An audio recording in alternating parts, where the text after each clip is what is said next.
and the Superman is probably going to be one of my favorite figures this year.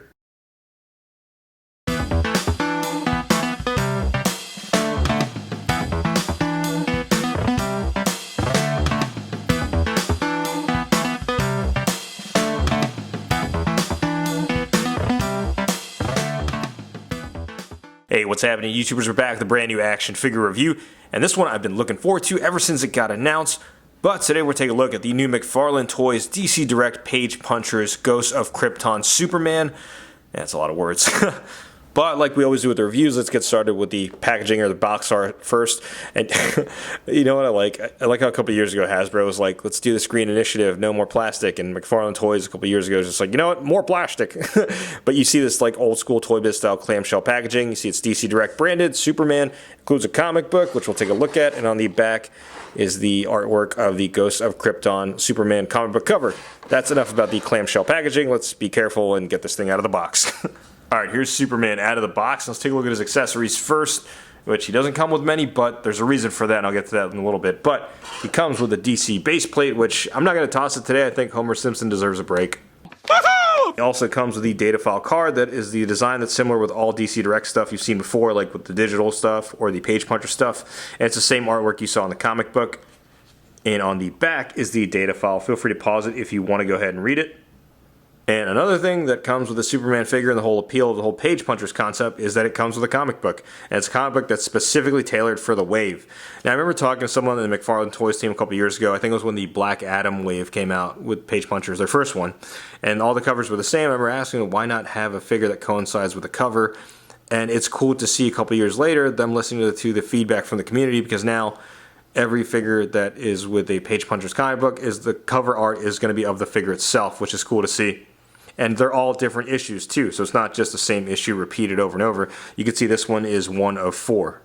And I'm also just going to get this out of the way in terms of likeness.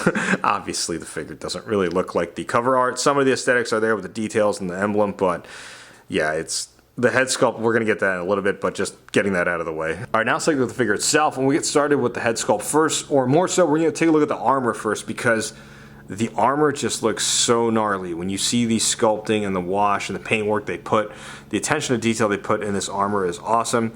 Now, I know some people out there might give some criticism about like how it could have more paint and all that stuff, which absolutely, but they're adding such intricate details like on some of the pieces of the armor, like the different wash right here, the shiny silver, and like the emblem itself has this little like rustic look to it.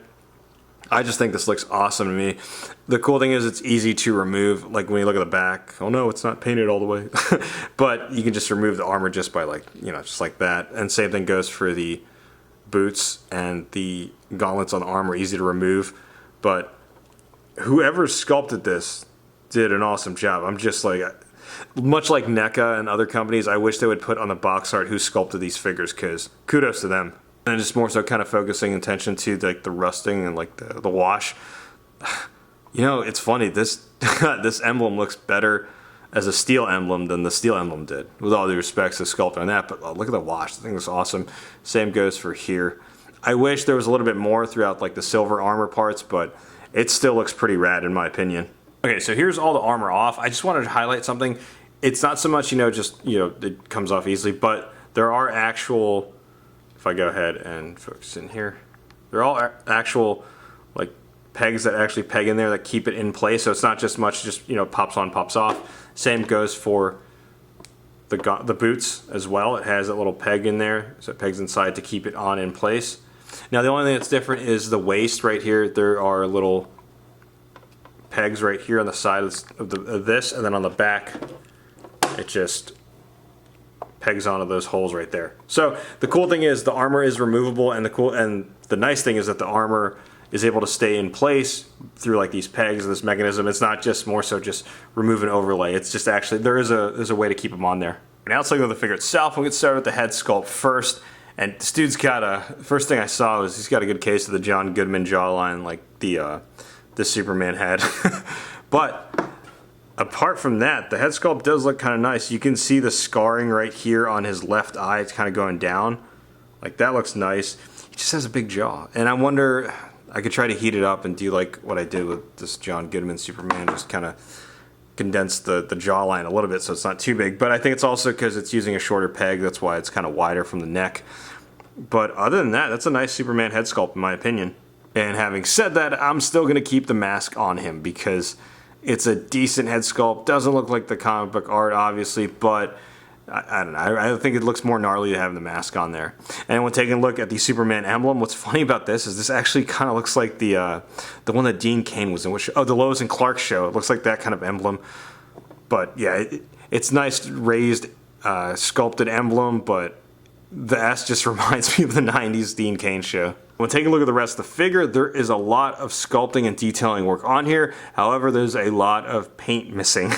So while there's a lot of details and sculpt, they're like right here in the back. Kind of like the case of that Infinite Crisis Superman.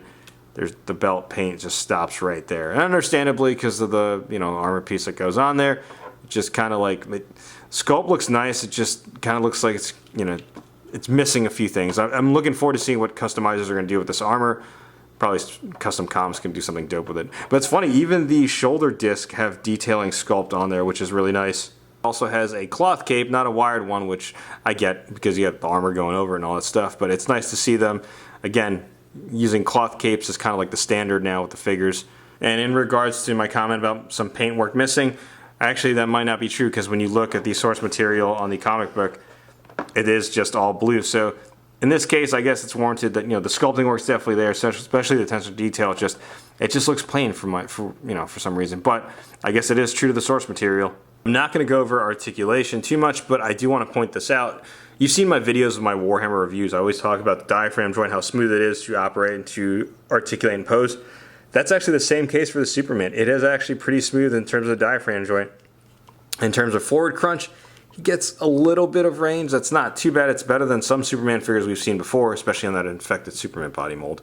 But this is a nice job. I mean, there's no limitations in terms of going side to side. So they did a good job improving that.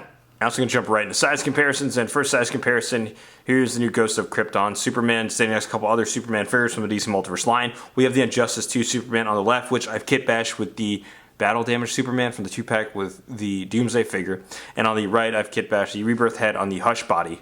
And yeah, this Superman's definitely going to have the armor on, because if you take the armor off, he's going to be way taller than the other figures in the line. In next size comparison, here he's standing next to a couple of Batman figures in their black and gray variant suits. We have the Hush Batman on the left and the Nightfall Batman on the right. And yeah, even if I took the armor off, he would be towering over this Batman. It's funny how this Batman has always been like the tallest character in the line so far. But now this Superman looks like freaking Shaq compared to these two. In next size comparison, here he is standing next to the Injustice 2 Gorilla Grodd on the left and the Future State Superman on the right. In next size comparison, here Superman standing next to some of my DC Direct page punchers I have in my collection. These were from the Fighting the Frozen line last year, which were some of my favorite figures of last year. We have Batgirl on the left and Batman on the right. And it's funny when I see these figures, it's crazy how, everyone always wants their classic iteration of these characters, but one thing I do appreciate about McFarlane Toys is how they've been able to do other variations of established characters and make some pretty gnarly designs. To me, this Batman is pretty underrated, and the Superman is probably going to be one of my favorite figures this year. In next size comparison, just keeping it within the McFarlane Toys banner, here is standing some Warhammer 40k figures, the Khorne Berserk on the left and the Iron Warrior on the right, and comparing these just because the aesthetics of the Superman kind of matches like Warhammer 40k stuff. Let me know what you think in the comments below. No random ass size comparison today. I just wanted to do a size comparison next to this Tesla that a very special person got me. Alright, some overall thoughts on the figure. I like it a lot. No joke, this is probably going to be up there as one of my top figures of the year in the DC Multiverse line, or sorry, I guess, yeah, we're including page punchers, isn't that right? Whatever.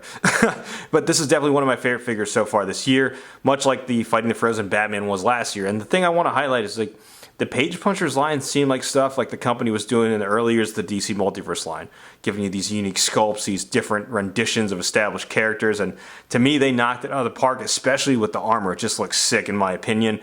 It's definitely a lot of fun factor to it. And again, I know this isn't everyone's cup of tea, but to me, I really like these gnarly designs. But let me know what you think in the comments below. YouTubers are going to be picking it up. What do you think about the Page Punchers line? Sound off in the comments below. And like always, if you like what you see, be sure to hit that like button. If you're not already subscribed to the channel, go ahead and subscribe. Thanks for watching.